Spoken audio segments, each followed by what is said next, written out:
আজ তৃণমূলের বিএলওদের নিয়ে মুখ্যমন্ত্রী মমতা বন্দ্যোপাধ্যায়ের বৈঠকের ভাষণটা ছিল খুবই তাৎপর্যপূর্ণ। কথার চেয়ে বেশি স্পষ্ট ছিল তার বডি ল্যাঙ্গুয়েজ। আত্মবিশ্বাসের জায়গায় ছিল অস্থিরতা, দৃঢ়তার জায়গায় ছিল ভয়। এটা আর একজন আত্মবিশ্বাসী শাসকের ভাষণ নয়, এটা ছিল বিদায় টের পাওয়া একজন মুখ্যমন্ত্রীর মনোভাব। সবচেয়ে গুরুত্বপূর্ণ ইঙ্গিতটা তিনি নিজেই দিয়েছেন, বক্তব্যের মাঝে প্রশ্ন তুলেছেন, সাবোটেজ হচ্ছে না তো? এই প্রশ্নই প্রমাণ করে তিনি বুঝতে পারছেন তার পায়ের তলায় মাটি সরে যাচ্ছে। নিজের দলের নেতাকর্মীদের উপরে বিশ্বাস নেই, আর সবচেয়ে ভয়ের বিষয়, নিজের দলের আসল কর্মী অর্থাৎ পুলিশ প্রশাসনের উপরও তার আস্থা ভেঙে পড়েছে। যে ভয় আর যে ভীতের উপর ভর করে তিনি এতগুলো নির্বাচন পার করেছে, সেই ভয় আর আজ কাজ করছে না। আর তাই আজ রাগ, সন্দেহ, হুঁশিয়ারি নেতৃত্ব নয়। তিনি বুঝতে পারছেন পশ্চিমবঙ্গের সাধারণ মানুষের মন বদলে গেছে।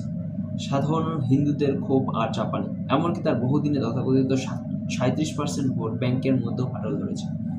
মুসলমান সমাজও বুঝে গেছে তৃণমূল শুধু ব্যবহার করছে, কিছু দেয়নি। এই সব কিছুর ফলে আজ মুখ্যমন্ত্রী আতঙ্কিত। তিনি জানেন সময় ফুরিয়ে আসছে, 2026 আর দূরে নয়। তৃণমূলের বিদায় আসন্ন, আর সেই সত্যটা আজ থেকে সবচেয়ে বেশি ভয় দেখাচ্ছে।